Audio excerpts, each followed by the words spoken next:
Where's Fielder? He's gone to the dogs.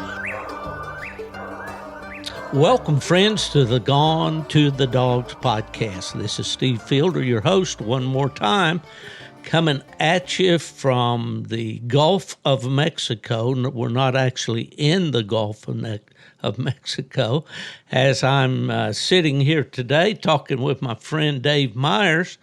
I'm about 2 miles from the Gulf, and I don't know, other than the fact that this is where my wife wants to live. That's why I live here, because I want to live where she is. But now you wonder why coon hunters down here in this part of the country. But it sure is nice in the wintertime. Right now, not so much with these 90-degree days and so forth. Well, we're about a week out from Autumn Oaks, the podcast that's been running here on the DU Hunting Supply Network, featured our 3 interviews done at Autumn Oaks. But today we're home in the studio. We should have a lot better quality audio today for you. And we've got a guest that I've wanted to have on the program for quite a long time. But as things go, you know, we get busy one way or the other, and things slide by. But very happy today to have Dave Myers from New Florence, Pennsylvania with me. How are you doing today, Dave? Good, Steve. How about yourself? I'm doing good for an old codger, you know, getting along reasonably well. As a friend of mine at UKC used to say, I was able to sit up and take nourishment this morning, so I'm doing okay. Better Did you go down at the grass and up at the roots, I guess. That's right. That is right. Well, I didn't get to visit with you at Autumn Oaks. I'm sure you were there, weren't you? Yeah, I was there. I was actually over by your booth there a couple times, but I didn't see you there. And oh, well, don't tell them that. They'll dock my wages. Well, I did see you there a few times, but you were already conducting some interviews and stuff. And yeah, I always enjoy going to Autumn Oaks just for the visiting. You know, that camaraderie with fellow coon hunters and friends over the years is why I go now. Competition hunting is pretty much a thing in the past for me. I do see that the PKC organization's just come out with a senior world championship, and people are saying right away, are you going? Are you going to participate? And I tell them, well, hey, the limit or the portal to getting into that hunt is 60 years of age. That was almost 17 years ago for me. So, you know, when I was 60 years old, I could walk with anybody. I had no problems. Nowadays, not so much. But how was your trip to Autumn Oaks? it was a great one. Yeah, we always, the wife and I, we go out. My wife Kelly, we go out for the whole entire week. Usually go out, get there Sunday as soon as the gates open. Get inside and set up the camper and just, you know, hang out with friends and do some pleasure hunting leading up to the events. And well, that's the way to do it. I'm going to put my phone on airplane mode here so I don't get. I know my buddy Keston Jesse down in Virginia. He'll be calling me here pretty soon. Kind of warm up for his hunt. He only hunts on the nights that it gets dark, so I know he'll be going hunting tonight. But yeah, well, that's the way to do Autumn Oaks for sure, is to camp if you can, and that way you've got everything right there. And how many dogs did you take with you this year? This year we took 5. We hauled back 6. Yeah, hauled back an extra one. Just hauling one back for a friend. Actually, for a friend. For Randy, hauling back that Dinah female of his. Oh, yeah, that's right. I remember that. Well, you know, that, I don't know what you call it, coonhound grapevine or whatever. Hunters have been very gracious over the years to help each other out. In fact, we're looking right now for a ride for one perhaps going to one of the zone hunts. Speaking of which, are coming up just the weekend in a couple of days from the time we're recording this.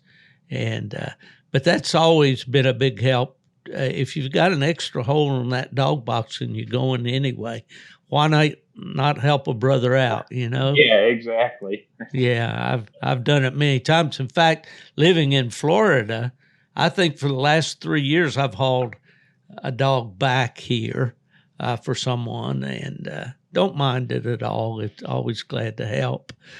All right. Well, I remember I probably wasn't your favorite guy on that day, but back in 2016 at Green Castle, I'll get it right in a minute, Indiana, you had a very, very handsome black and tan male.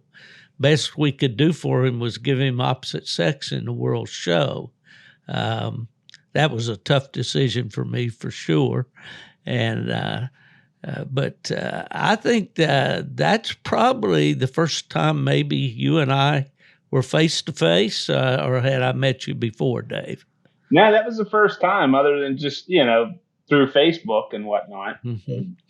Yeah. Now you do prefer the black and tan dogs, don't you? Yes, sir. It's just it's always been something.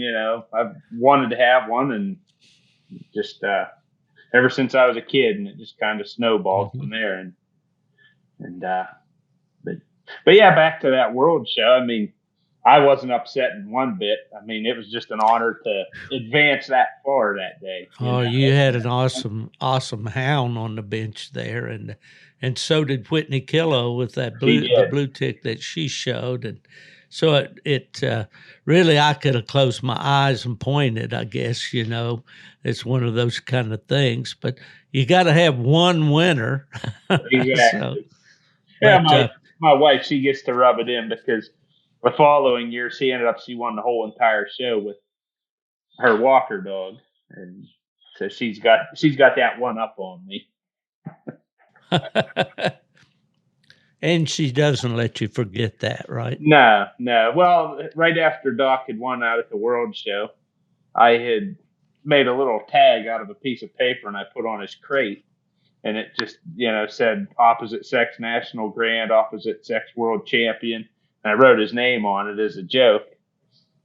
And well, then out in our kennel, she had to take a piece of duct tape and put on top of his box, and has his on there. She wrote World Show Champion real big the following year. So, so yeah, she's got to get it in there. I got you.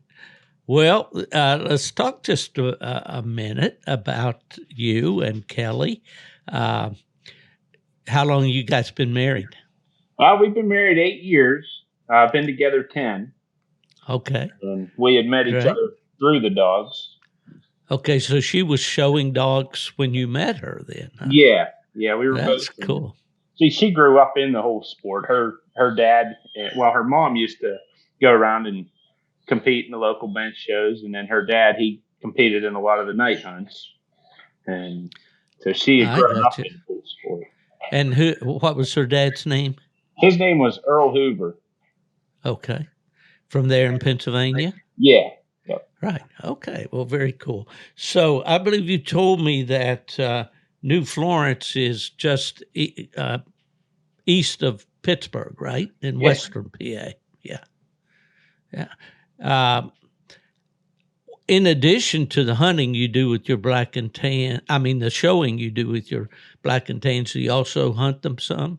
Oh, yeah. Yeah, I for the last couple of years, I kind of strayed away a little bit from the hunting. I was just showing a lot more, but then probably the last few years, I started to get back into the hunting a little bit more on the competitive side. And I always felt that if I'm going to keep one around, I don't want to have one just that looks like the dog. I want one that can perform and look the part. Yeah. Well, that's my old buddy Lee Kearns from South Carolina. I know you know Lee. He always insisted on having a good looking dog in addition. And we've discussed this many times. He kind of takes it on the chin sometimes with people asking him, does he hunt his dog? Well, Lee, at his age now, is no longer coon hunting, but for years and years, he was a very avid coon hunter and hunted in Kentucky and then later in South Carolina. But that dual-purpose dog, I think UKC has recognized that with that dual champion class that they have. Have you participated in that at all? I have. Yeah, the last 3 years I participated. Didn't have any luck in it. The first year the dog just come up a little short, and then last year, what all happened last year? About the same situation. My dog just got in a section. There was a bunch of cutovers, and they boohooed around in there a little too long, and the other dog was working the edge, just slamming them up. And yeah, I can't say it was last year. And this year we had a good hunt, but I just didn't get the luck going my way. Well, I wish I could tell you that we did, but we did. We pretty much had the same issue. I have a little plot dog in partnership with Mark Miller in North Carolina, and Mark hunted him pretty hard leading up to Autumn Oaks and said, "Oh, he's ready. I said, "Well, he's never hunted in that kind of terrain before, which it should be easier coming out of the mountains, but no, he basically, I think, had the same issues. He hunted in the duels on Thursday night and then as a night champion on Friday night, and narrowly got beat both times. And Jacob Coons, I don't know if you know Jacob. I actually hunted with that dog a few times because the one kid, Zach Savage, that right actually owns the dog. Yeah. He lives right down. He's probably about an hour and a half south of us, down in Maryland. I got you. And he had come up to our club for a couple hunts there. I was actually, I think the night he finished him the night champion, I was judging that cast. Okay, cool. Well, I've known Jacob's dad, Jeff, for a long time, but I had only, this was the first time I'd actually spoken with Jacob at Autumn Oaks. And there again, I got the opportunity to talk with him and all. And that's what it's about for me, for sure. I meet so many people, at these coon hunts, and have over the years, with working with the registries as I did. But, well, that's cool. Well, let's go back and rewind the tape just a little bit. You grew up there in Pennsylvania, I imagine. Yeah. Did you grow up in town or the country? I was very, very fortunate. I've always said I had one of the biggest backyards in the state. I mean, where I grew up at, I grew up in a hollow. It was all right. A dead end road, and a lot of family history there in that area. My grandfather, he was born in that hollow, and my grandmother, she was raised there also. But there's just a lot of good family history there, and there was a lot of property that was privately owned around there, but they didn't have it posted. I mean, we had pretty much free run of the whole place. And then there was coal companies. They had a bunch of strip mines. And they had, my grandfather, back in the 50s, he used to work on some of them strip mines. And then the timber and all that regrew and whatnot. And so we had access to thousands of acres. You could walk it, ride it on four-wheelers. And so I was very, very fortunate to grow up where I did. I'm hearing something that sounds like a dog just whining. I got one over in the crate there. We have a blood. Oh, okay, that's no problem. I just wondered. I thought I heard that. This is a dog podcast, So we have a coonhound in the house and a bloodhound for deer. Oh, a bloodhound. Yeah. Oh, okay. Okay, I got you. Well. So many things to ask you. I'd like to know about you, and that's so you grew up. Was your dad a hunter? My dad was a hunter. Now he coon hunted he dabbled in a little bit back in the late 70s into the 80s, and he had gotten out of it. And him and my grandfather, they'd really gotten more into the farming. They had cows and a lot of that stuff. And he had a couple different breeds of dogs over the years. He started out with a blue tick, and then he had a black and tan, and then a walker. And I just, he'd gotten out of it. Now, he always deer hunted. Like, we squirrel hunted when we were kids, and did a lot of that. But he would talk about coon hunting and a lot of that stuff. And that's just where it all kind of started. I got you. Planted the seed, I guess. When did you start hunting by yourself?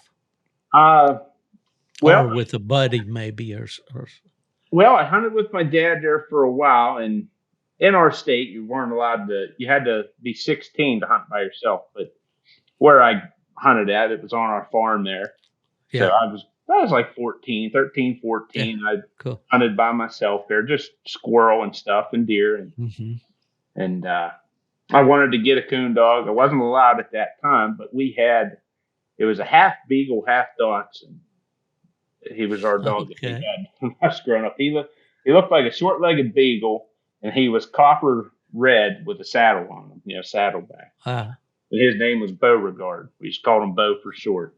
Yeah. And basically like a yard dog. He'd run around, and so that's kind of like one of the things that kind of piqued my interest into hunting with a dog was we would go up there fishing at the farm pond, and I'd take him with me. Me and my cousins would go up there fishing, and he'd run around out in the field, and he'd bay up groundhogs. And I remember the first time he did that stuff. And then he'd treat us a couple possums there around the house. Me and my brother would go behind the house and take him out and stuff. But I wasn't allowed to get an actual hound just yet at that point. So I had trapped and stuff like that just to kind of pacify my interest in it. Yeah. Well, that's kind of how I grew up too. I grew up on the edge of town, but I could just go out my back door across we had a fairly long lot. Our dog kennel was at the back of it. And if I went over the fence, I could walk across the highway, and within a quarter mile, I could be in the woods. So that was my routine as a kid, coming home from school. As soon as I could get home, change my clothes, I'd grab my gun and take off, for the woods, mostly squirrel hunting, some rabbit hunting. And I remember my first dog was a little red tick beagle that I named Cleo. And I'd take her and we'd chase bunnies and all that. But I didn't get to carry a gun on a hunt by myself until I was old enough to get a license. Now, in West Virginia, you have to be 15, or at that time you did, before you could get a hunting license, or you were required to get a hunting license at 15. So, I really couldn't go and carry a gun without a license. So that's how that kind of all worked together for me. But those parallels, I'm sure, are the same. And across the country, I'm sure there's a lot of guys listening to this podcast that remember when they were kids and their first experience out with their dogs.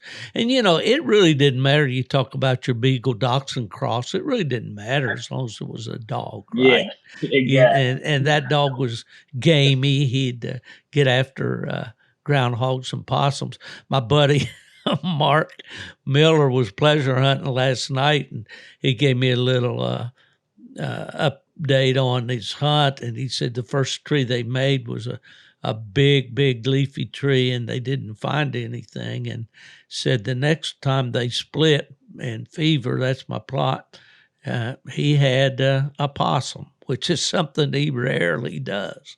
But he treated a possum, and of course the Walker dog of his buddy Benny's there, he got in there deep with a coon. So got us again. But Anyway, just being out there in the woods with the dog has always had a very special meaning for me. Are you that way? I mean, would you rather hunt with a dog than any other way? Pretty Or much not? so.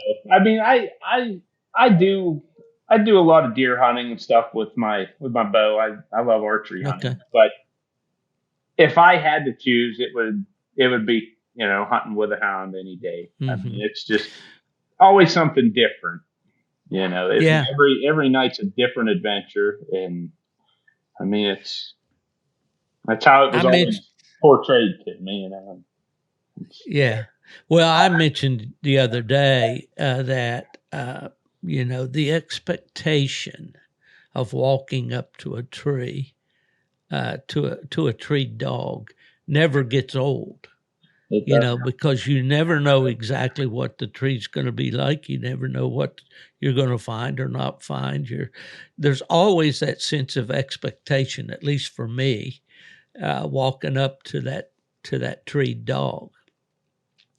I remember when we started the beagle program at UKC, and the first beagle hunt that we had, I judged it was in Darlington, Maryland, but we had a club down in Virginia, and I went down to meet with the guy that was running the club, and he wanted to take me out and show me his dogs, and he had some nice beagles, and we went out in the country there, and it was like a hollow. There were ridges on both sides, and these dogs were really driving this rabbit. But for some reason, a farm dog from nearby, which turned out to be a cur dog, got treed up on the ridge, treed a squirrel. So I just lost all interest in that beagle, in that rabbit chase. I wanted to go see what that dog had up the tree. So it's been really ingrained in me, since I was a kid to do that sort of thing.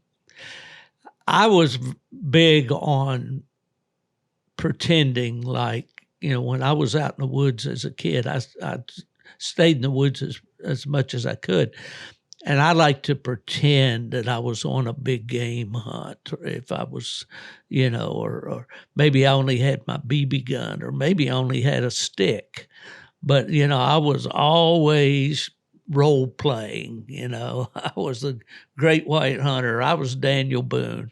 I was Davy Crockett. I was, and hounds are such a good gateway to other types of hunting.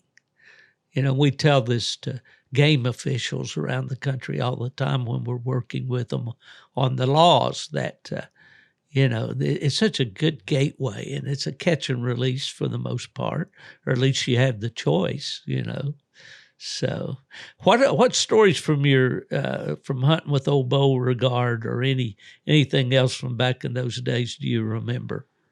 I remember we had them running around out there in the yard, and I have two older brothers and an older sister. My sister's the oldest, but my brother Calvin, we were down in the backyard, and we heard Bo. He ended up getting treed back behind the house here. So we go back to him, and we're looking up the tree, and I seen something up there, and I said to him, he said, he's got something up the tree, but I don't know exactly what it is. I said, it looks like a groundhog, but I didn't realize they could climb a tree. Well, we found out they could climb trees. Oh, yeah. That was one there, and then he had actually, in the daylight, he treated a kitten coon right in the backyard. We had these three big catalpa trees. They get them real long green beans on them. Right. And he come running up through the backyard. We're all out there, and we hear something and see this little coon running up the tree, and he just got on the tree and started treeing on it. I'll be darned. My wife's dog is a dachshund. He's a purebred. I don't know. Did you meet or know Tyler Stroh over at Richmond? Yeah. I knew who he was. I actually got to meet him over at the gate there, and I was talking to him there for a little bit at Oaks this year. Yeah, he likes the black and tan dogs too.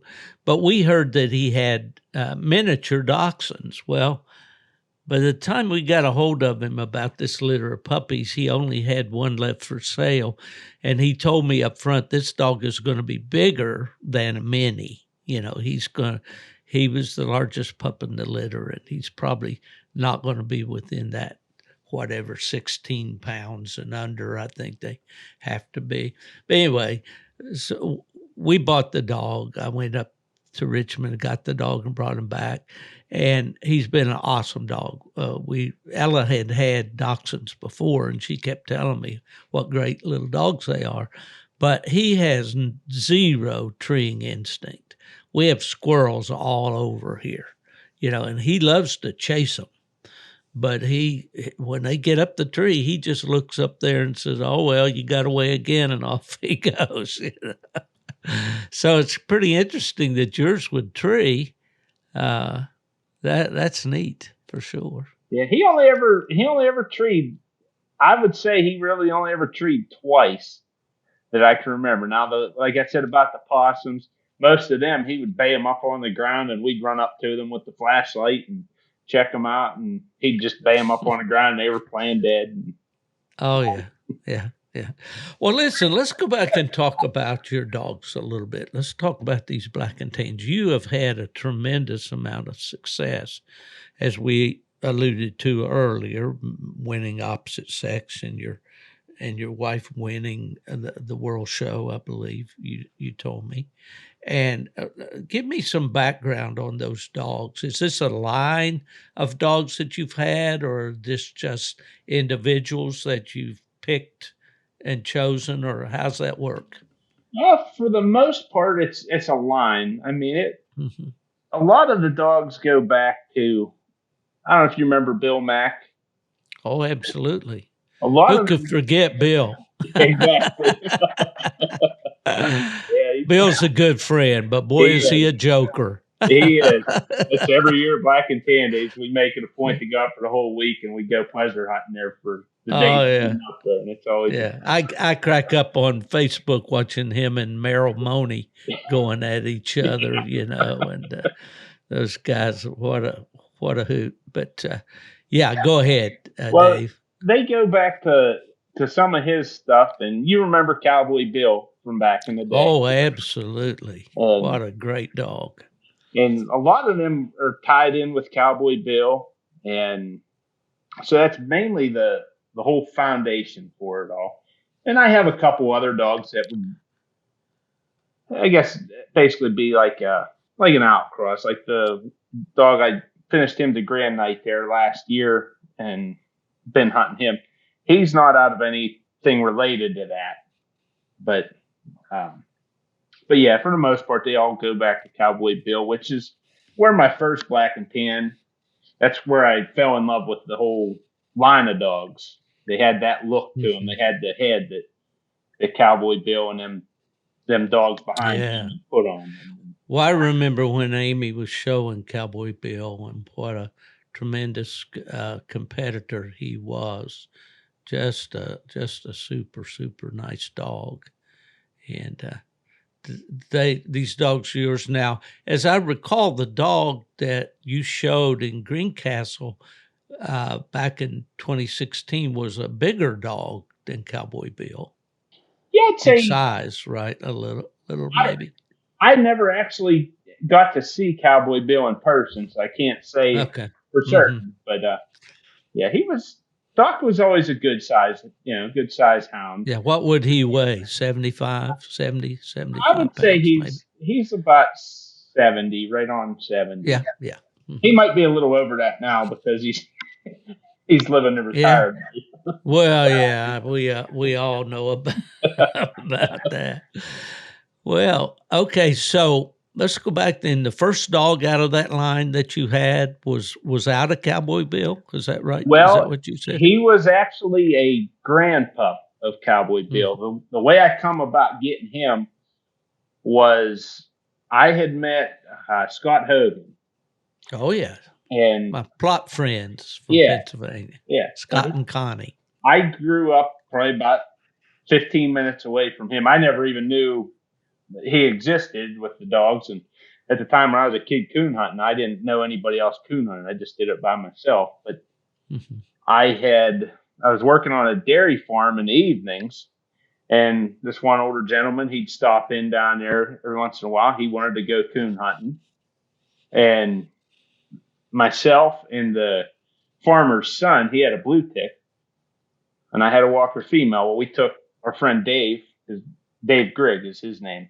We took him hunting, and he got the bug. He went and he bought 2 blue ticks. And just so happened by chance, Scott was driving past his house and seen these blue ticks and thought, who is this guy with these coon dogs in his yard? So he stopped in and talked to Dave and got to meet him. And I think a couple weeks later, I met up with Scott, and that's the first time I met him.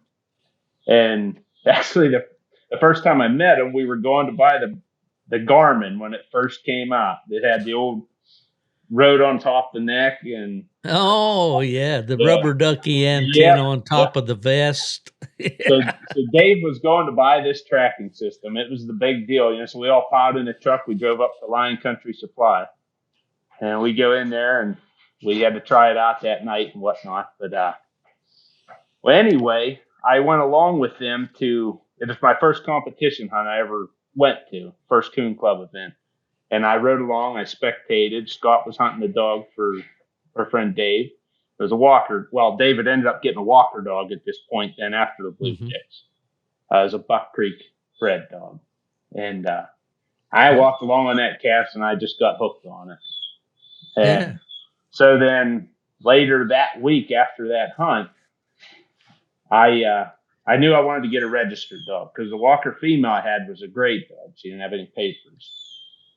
And Scott's dad happened to be selling a Black and Tan at that time.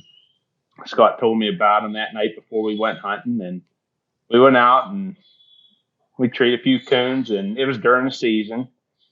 And we stopped in at Jim's house, at Scott's dad, Jim Hogan.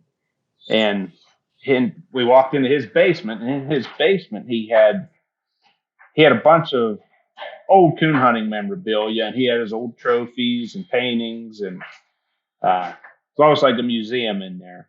And that's where I met him. And then I'd asked him about Cowboy, is the dog's name, and he told Scott, he said, go bring that dog down from the kennel. And as soon as Scott walked through the door with him, I looked down at him, and I instantly fell in love with him. And I had wanted a Black and Tan before him, but then when I seen him, he just sealed the deal. And then I ended up buying him that week. I was still young at the time, and wasn't making a lot of money. So I asked him, I said, well, I got some bills I got to pay. I get paid on Friday. Can I stop and pick them up Friday and pay you? He said, yeah, that's fine. And I think I made it a day, and then it was just beating on me. Good way. So I ended up going and getting them, but he was one of them dogs that he would rig out of the box. Yeah. And at the time, I'd hunt with Scott and them, but I hunted a lot by myself as well. And we had some Quemahoning Reservoir, which is up here. It's a big dam, and there's a gravel road that runs the whole way around it. And there's some hollows that got tributaries that feed down into it. Mm-hmm. And I would just take my dog box, push it up to the cab. I had a short chain, and I'd just snap him on there, and he would rig from the box, but I found it was better to have him outside.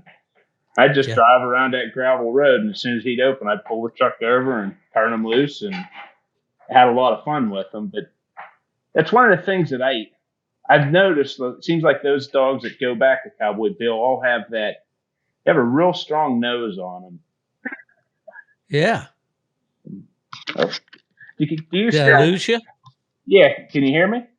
Yeah, I can. Yeah, okay. Sure. Okay. My headset was acting up there. I don't know if my wife's phone was trying to connect. All we love is technology. Well, my producer's going to love that dog whining in the background. He's probably going to choke me for that. That's all right. Go ahead and tell me about the nose on this black dog. Well, he just, it's one of them things that I just fell in love with him, and Mm-hmm. just his looks. And at the time, I had never had any intentions of uh, of showing dogs. It was Mm-hmm. always just compete in the hunts and whatnot. But Scott's dad, Jim, he had stayed after me about. He's like, you need to show this dog, and so I got into showing them and did well with them. For Yeah. all the more that I knew with them. But I Yeah. mean, Yeah. there's kind of a Were the thing about. clubs fairly active up in your area at that time? They were that the year on that would have been 2008. That's Okay. when I Okay. got my first registered dog, Mm-hmm. and so they were still like, we had this one event. It was called the Little Mountain Music Hunt, Oh yeah. and they hold it over at Blairsville. It's about from where I live now. It's about 15-20 minute drive, but they used to get just in the show. They used to get numbers of like 60-65 dogs, and so I mean it was always a big turnout. Well, that's cool. That's cool. Well, I remember my own experiences, Dave, and I'm sure they're a lot like yours when I first wanted to start showing dogs and I would prepare my dog at home and try to get the dog to stand. I noticed we're getting a little feedback there a little bit are you hearing that? Yeah, I'm getting something on my speaker there, or on my headphone. I don't know. Okay. Well, I get this reassuring little message on the screen here that says the actual recording is higher quality. So let's hope for the best. But no, just the thrill of being able to prepare a dog and then take it out in public. And I remember the first times that I did that. And I was nervous. I was sweating bullets. But there was a lot of pride involved in it too. I really enjoyed it because it was dogs. I've just always been a dog person. That's why I guess when I wrote a book, I called it Gone to the Dogs, because that was what my mother always said, about my dad having a half dozen or so dogs out back. And she'd look out the kitchen window and say, "We've gone to the dogs. Look out there," and all that stuff. But well, what was your first big win that you can remember that really kind of sticks in your mind? Yeah, with Cowboy, it would have been uh, at that Little Mountain Music Show when I Mm-hmm. was there, and I had showed Cowboy, and his title name was Myers Midnight Rhinestone Cowboy, All right.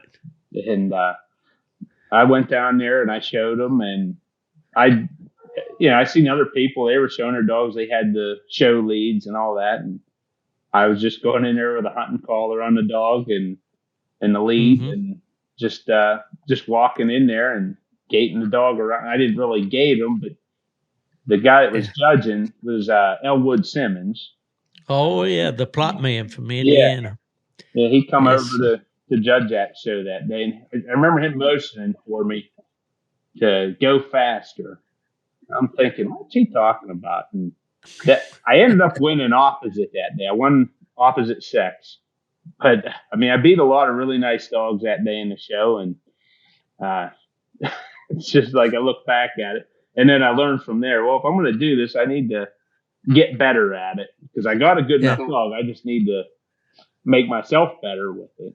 And Well, I'm glad you're saying these things, Dave, because this is encouragement, I hope it is, to anyone out there that's thought, well, I'd like to show dogs, but they find it a bit intimidating, or especially if they go to a show like Autumn Oaks for their first show, they're going to say, wow, those people are all professional, but they all started out the same way.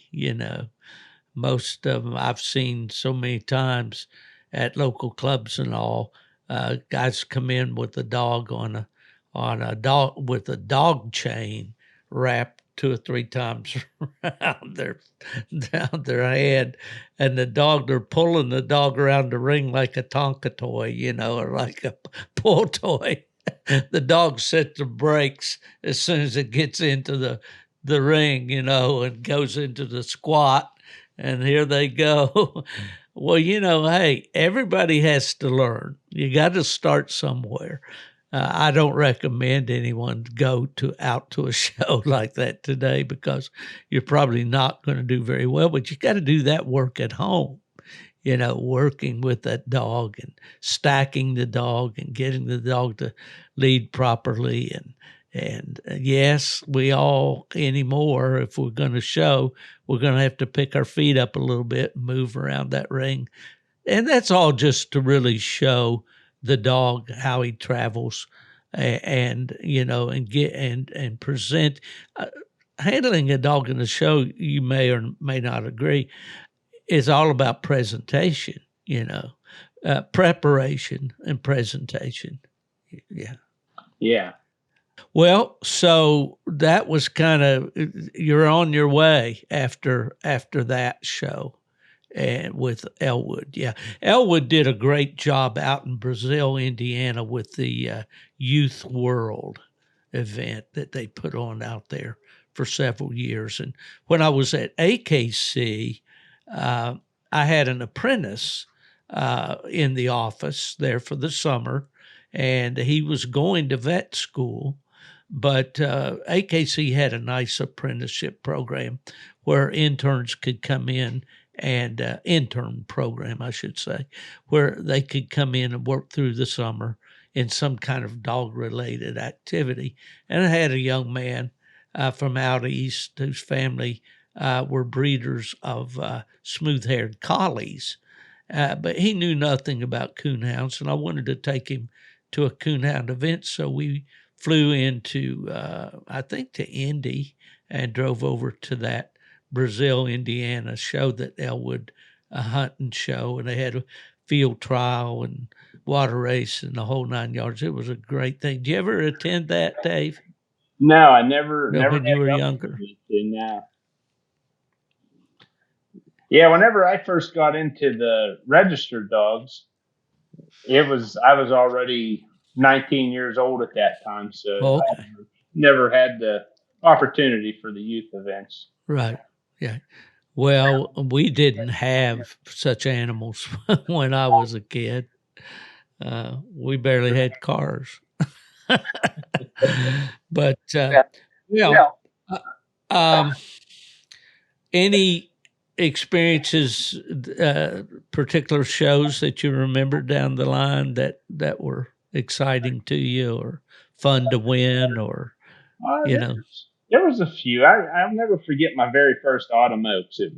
I went there in 2008. My dad and I went out, and I haven't missed one since. We had went out there, and I just remember going into that building and seeing all the people, and it's like, these are the people you see in the magazines, and seeing H.L. Meyer and Mike Seitz and Bill Mack and Doc and Chirpy Birdsall. And I remember watching the show, and Bill Mack comes up to me and is talking to me, and I'm just thinking, I was almost starstruck, and then later that weekend, I was at the hotel. I get in the elevator, and it goes down the floor, and the door opens, and here comes HL and Miss Diane. They get in the elevator. I'm thinking, oh my gosh, and he starts talking to me, and he's trying to buy my dog off of me. He was watching me show him the day before, and he's trying to buy him and stuff. And we started talking, and just one of them deals. It's like a starstruck experience, and just getting to see an event of that magnitude is something I'll never forget. Oh yeah, of course. And H.L. Meyer is a guy that I like a lot, and he used to come down to Johnny Brinkley's there in in Tallahassee, and we talked about that here couple 2 or 3 weeks ago when Lee and Johnny were on the podcast and talking about HL. And unfortunately, Diane has passed away. What a sweet, sweet lady she was, and someone I always enjoyed seeing. But yeah, we do tend to idolize some of the people that we see in the pages. That's why I was very saddened to see, Full Crying American Cooner, terminate. But then I've been very excited about the prospect of Danny and Jason Doobie out in Oregon State that are picking Full Cry up and are going to be publishing it. I think their first issue comes out in October. And I've had some sneak peeks on the work that Danny's doing with the magazine, and it's very, very nice. And I think coon hunters are all going to want to be a part of that publication, especially once they see, how neat it is. But yeah, we look at these people, we see them in the pages of the magazines, or we see them online, and they are our idols or heroes or, people. I've never been much into pop culture. I don't care much about who's on the red carpet, at the Oscars. I never watch that stuff, but I do and have down through the years since I was a little kid, read the Coonhound magazines. And I, remember my first time meeting, famous hunters like John Wick, like meeting Joe House and James Merchant and John Monroe and all of these hunters down through the years that have made a mark. And, of course, I realize most of those are Walker people that I've mentioned, but the same goes for the other breeds. I was reading, someone sent me a little clipping out of one of the magazines the other day of an item that Dave Dean, the late blue tick breeder, had written about being at the Bellevue, Michigan club one night, sitting around the fire pit playing guitars with Todd Kellum and myself and some other people there, and just, oh man, I have such a sea of memories, Dave. When I start talking on one of these podcasts, my mind just runs off in all directions of all the great times that I've had. And I feel what you're saying about meeting some of these people for the first time, because I felt that way too, really did. Yeah, it was definitely a great experience. Well, you mentioned two of my favorite people in the coon hunting world, Doc and Chirpy Birdsell. And for 2 years in a row now, I have not, Chirpy has come by to say hello at the booth, and I've missed her. And I publicly apologize to you, Chirpy, if you're listening, because I always delighted in seeing Chirpy and Dr. Birdsall. Of course, Doc has judged many, many times. Chirpy and their daughter, Kathy, are so involved with showing. And even I remember Kathy winning a world show one time after, I think after I went to either PKC or AKC. I don't remember which one now, but yeah, great folks, all black and tan folks. Absolutely. Yeah. Well, do you get to get out to Black and Tan Days every year? Yeah, I haven't missed one since the very first one was 2009. And that was my very first one, and I haven't missed one since. Me and my dad, we used to go out. He actually had gotten back into coon hunting since, whenever I got my first dog, he had, he was actually at the time, not to get off on another path here, but.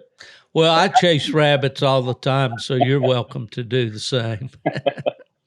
but he was an over the road truck driver. He hauled steel out of Pittsburgh out to Okay. Chicago, and so he Yeah. was gone all week. And whenever I had Cowboy. He had came home, and when he went down to see him there behind the house, he just fell in love with him.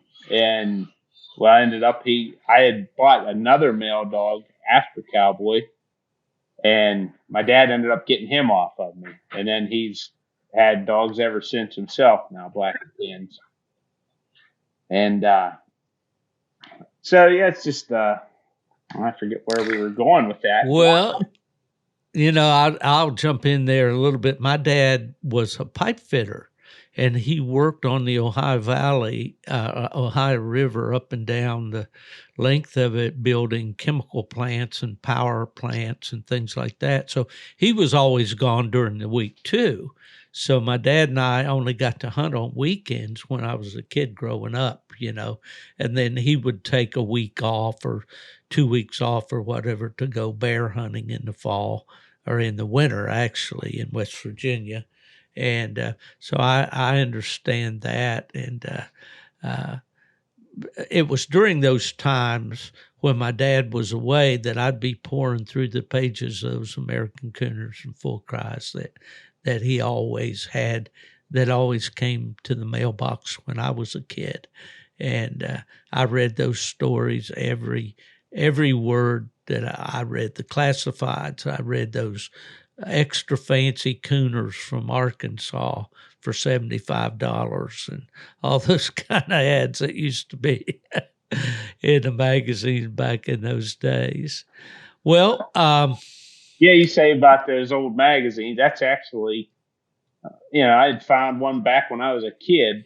It was from 1980. It was a Full Cry, and that's where, before I was allowed to have a dog, I would look through those, and that's where I originally started to really fall in love with the Black and Tans. Was there was an ad in there from when Ed Abel had bought Tennessee Big Wheel, and it had the big picture on there. It said Tennessee Big Wheel rolls into Oklahoma, and it had the whole story on there. And I burned through. I found a couple more of those from the same year, and actually, whenever I would have been a sophomore, or no, I was a freshman in high school.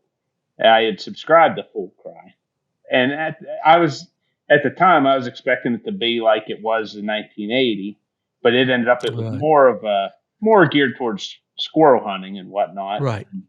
But it didn't matter. I still read through it. There was still plenty of articles in there and stuff on coon hunting and all that. Yeah.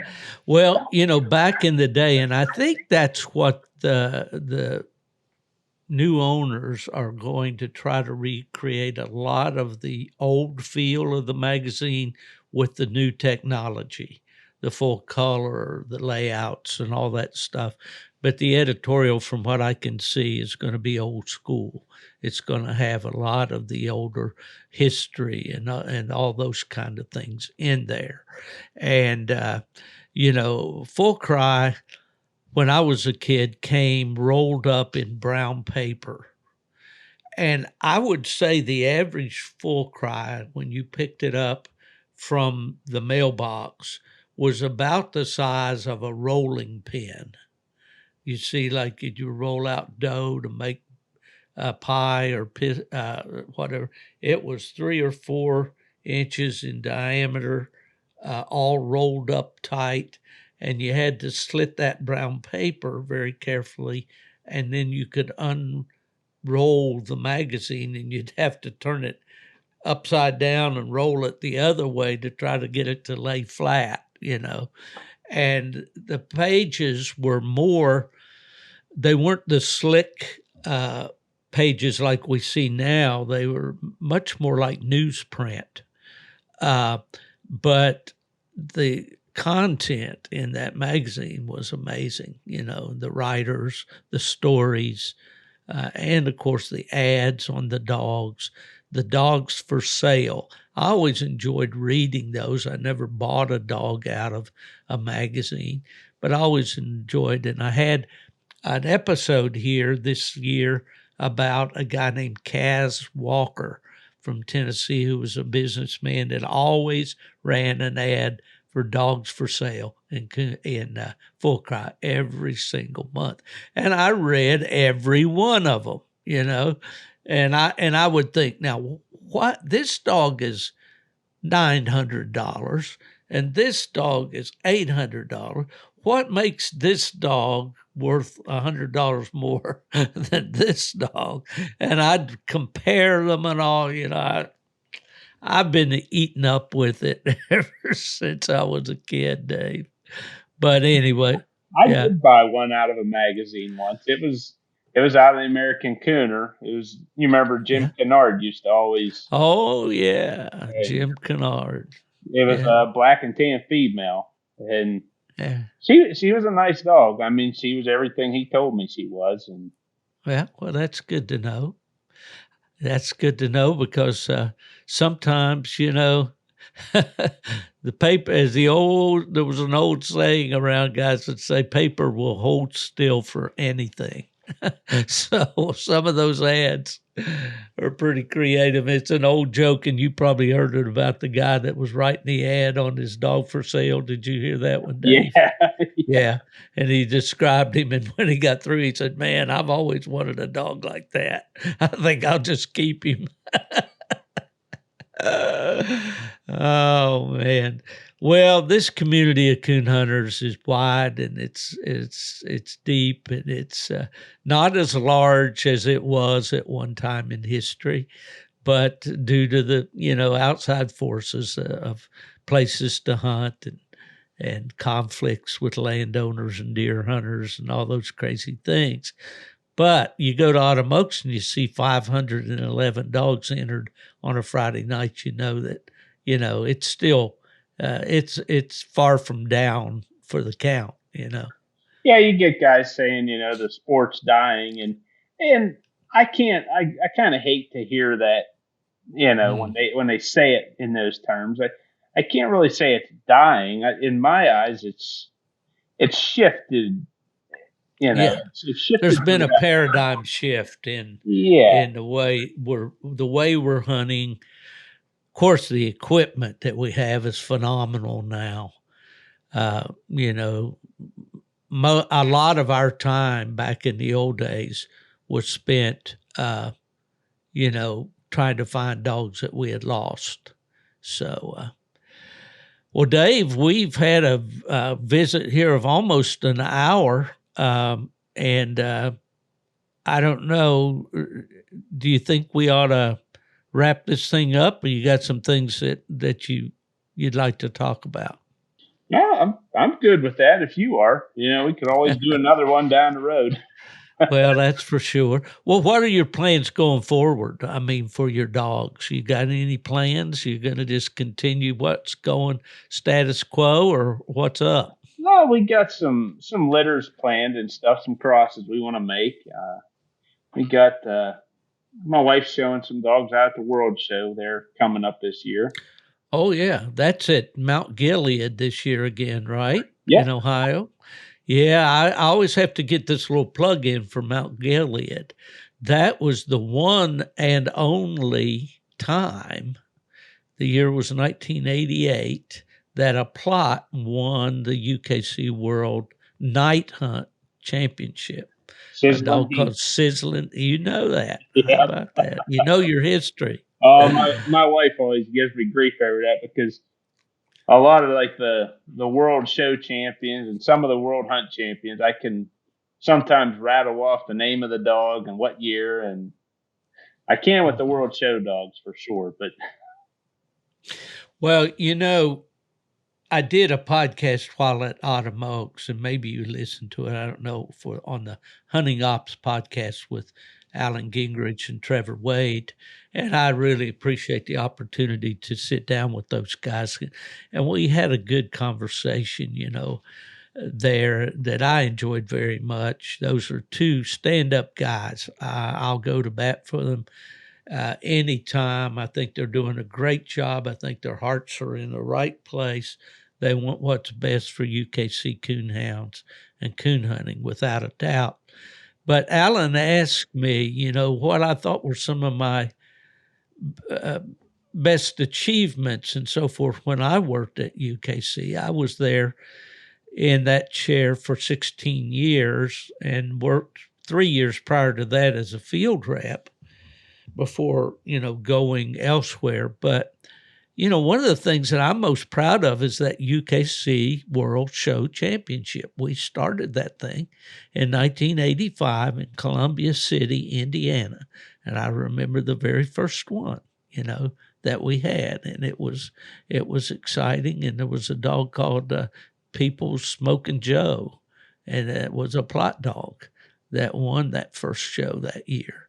And, but anyway, not the fact that the plot won it, although I was happy, but just to have a world show championship, we had Autumn Oaks show has always been bigger, and more folks participating, but to have that world show champion title, was a big deal to me, and I think that it has continued to be, down through the years. Yeah.